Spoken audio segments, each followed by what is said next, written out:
Morning, everyone. Canada seems to be hell-bent on evacuating everyone from everywhere who might have coronavirus.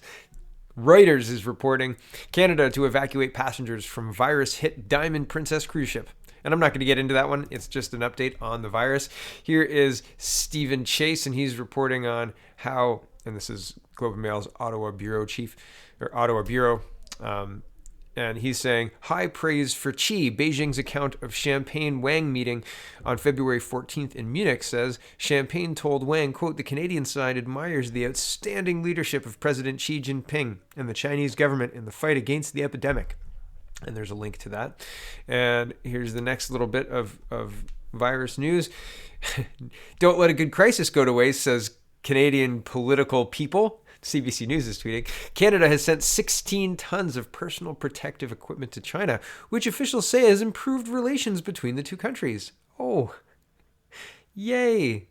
Are they going to release either of the two Michaels? No? Yeah. Yep. Moving on. So this is a big deal. Moving on to the blockades. This is a big deal. And I say that because I think their goal is to disrupt and seriously disrupt day-to-day life. And, well, they succeeded. And that's because of the inaction of our politicians and the inaction of the Ontario Provincial Police, which I think is strange because there's a court injunction. The law is on their side. If they were to move and remove these people, the court ordered them to do this. So it's very strange that these protesters who are breaking the law and disrupting everyday citizens are being protected by the police. It's really strange. Here's City News Toronto tweeting, quote, update, an hours-long meeting with Indigenous Services Minister Mark Miller and members of the Mohawk Nation has ended with the minister saying progress has been made, but no indication that the protest is going to end. City News, productive meeting ends between minister and Mohawks. Hours of talks between the federal government and representatives of the Mohawk First Nation ended with, quote, modest progress Saturday evening, Indigenous Services Minister Mark Miller said as he left the meeting near a rail blockade that shut down train service across much of eastern Canada. But Miller declined to tell reporters what the progress was, saying he would deliver that message to the Prime Minister Justin Trudeau directly. Tonight, we made some modest progress by opening up a dialogue with the people standing out there in the cold and doing so for 8 or 9 days, he said. We talked openly, frankly, painfully at times, and sometimes with humor. There's a lot more work to be done.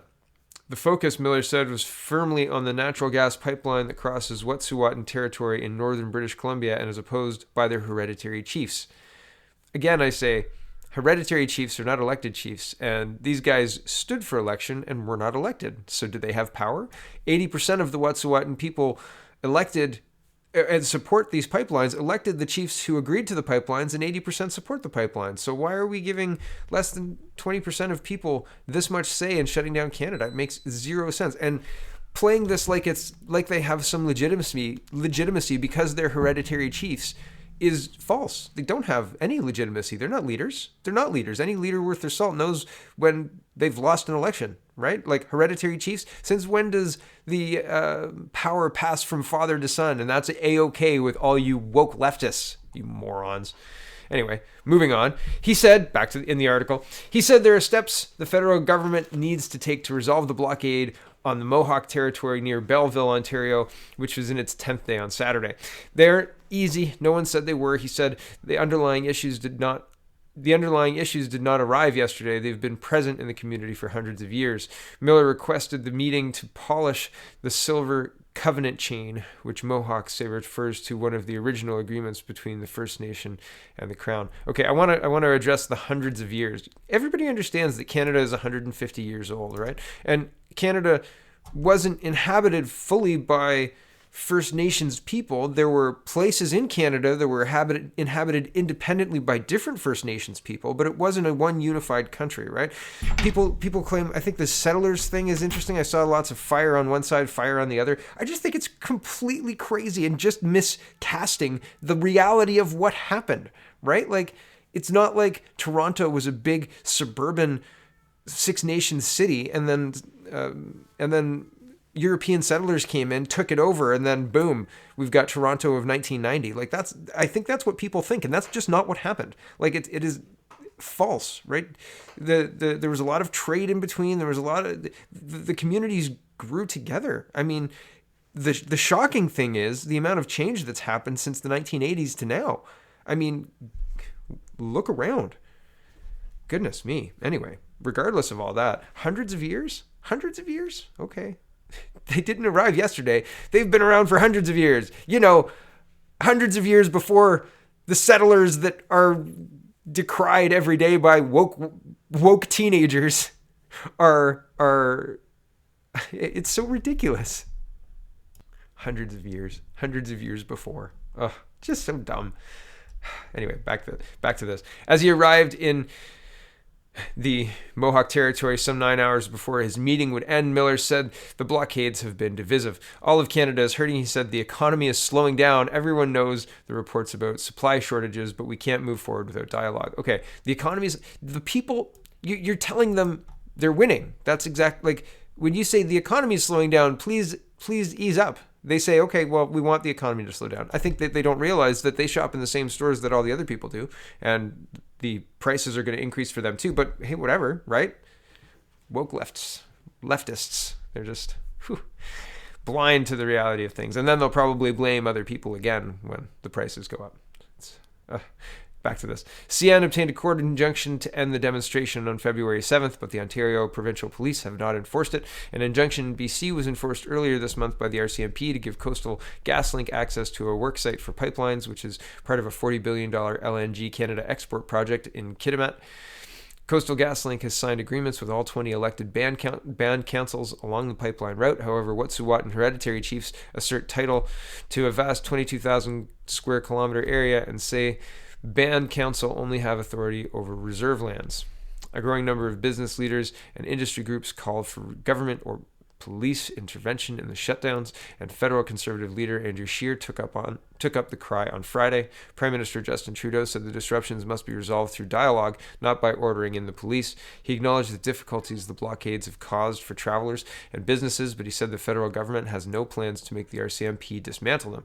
We are not the kind of country where politicians get to tell people what to do in operational matters, Trudeau said in Munich, Germany, where he was attending a global security conference. Sorry, he said tell police to do, not people what to do. Police what to do in operational matters.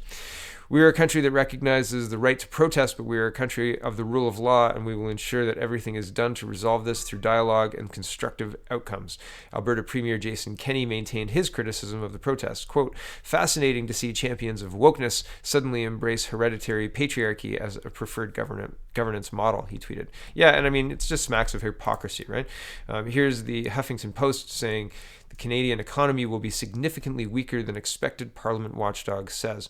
And yeah, Canada's budget watchdog says economic growth during the final quarter of 2019 will be significantly weaker than predicted in the fall. This is reported on the 13th of February. So they're reporting on what was reported at the time, like in November, in Q4 2019, everybody was saying, oh, things are okay. Look at the real estate prices. Things couldn't be better, right? Everything's selling. There's nothing, you can't afford anything anyway. So everything's selling and you can't buy anything. So the economy's good, right? All the indicators say the economy's good, right? But here they're saying, oh, wait, the growth wasn't as much as we thought. And they're predicting that less growth will be happening in Q1. And that's not even considering really the coronavirus, which really hit at the end of January 22nd, and the rail shutdowns, which has impacted the last 10 days. And I'm about to show you the impact of them. 60 ships waiting, stalled off the BC coast to unload goods from, well, China, right? So, wow, right? Or other international shipping places that ship into Canada, right? Because it's a major port. 60 ships lined up? That's not getting better. And these people are still saying that it's well, I don't know, that it's not worth having the police intervene to enforce the laws that are already on the books. I think it's insanity. It seems insane. But first, I'm going to talk about the last quarter financial growth. In the latest report on the near-term growth, the Parliamentary Budget Office says real GDP growth in the final 3 months of last year will likely come in at near stagnant levels at an annual rate of 0.3%. That's down from the PBO's November prediction of 1.6% growth in the fourth quarter. Parliamentary Budget Officer Yves Giroux blames the weakness mainly on what he describes as temporary disruptions in the mining, oil, and gas motor vehicle and rail transportation sectors. Well, I wonder what this really big disruption in a lot of those are, how that's going to impact, right? Like our Q1 numbers are going to be atrocious. And Trudeau's just, he'll be in Barbados next week, I think I heard. Wild, right? Back to this. His report today projects real annual GDP to grow of 1.5% in the first quarter of 2020, which is also slower than previously projected, partly as a result of weaker business investment and the economic effects of the coronavirus outbreak. The report also predicts the federal budgetary deficit for fiscal year 2019-2020 will reach $23.5 billion, roughly 10% higher than projected in November, as new government spending measures come into effect. Yay! And that $10 million that Trudeau is spending to secure Senegal's vote for the UN Security Council seat that he covets so much. Here's the CBC News reporting, and this is yesterday, February 14th. No, that's 2 days ago, February 14th. More than 60 shipping vessels stalled off BC coast due to rail blockades. Industries in BC are asking for provincial and federal governments to prioritize ending the pipeline dispute. At least 66 shipping vessels are stalled in British Columbia's waters, according to the maritime shipping industry, as rail blockades continue in support of the Wet'suwet'en hereditary chiefs' opposition to the Coastal GasLink pipeline in northern BC. Robert Louis Manning, president of the Chamber of Shipping BC, said Canadians will eventually notice consequences from the backlog. It will hit them in the pocketbook, it will hit in necessary supplies for key industries, and it will take a long time to recover, he said.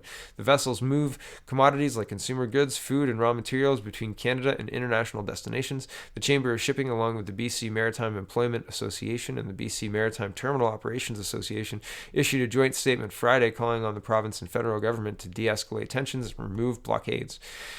The organization said the blockades are creating unsafe work environments for their members and impeding the movement of goods.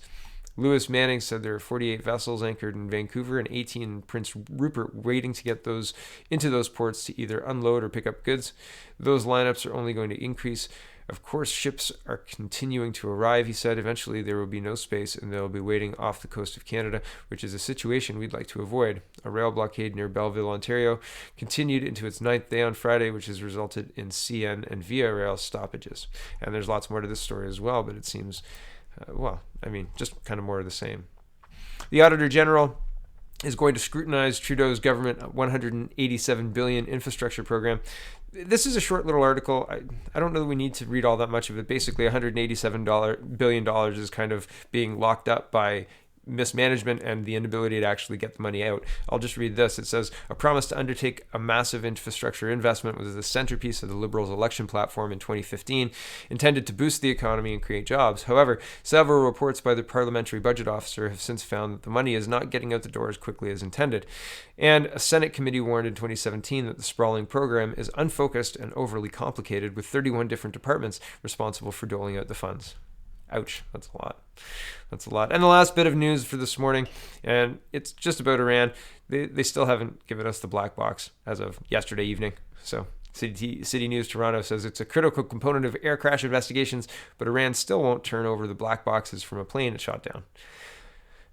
So it's very interesting. And yesterday we talked about how Trudeau was bowing to the Iranian foreign minister and the context of all of that. And it just looks weak, and it doesn't make Canadians feel like the country is being managed in a way that's, I haven't felt like the country has been managed in a responsible way for a while, but having this kind of stuff happening and Trudeau on a foreign trip for a UN Security Council seat when we've got the economy of Canada slowing down because of his inaction. He's got jurisdiction on the railway lines, federal railway lines, right? And I'm not sure why Doug Ford isn't sending in the OPP. I don't know why the OPP is not following through with the court order to remove the blockades. I don't know why we're sitting by and allowing these consequences to pile up, because they are piling up and it's not going to be good. It's going to be more expensive.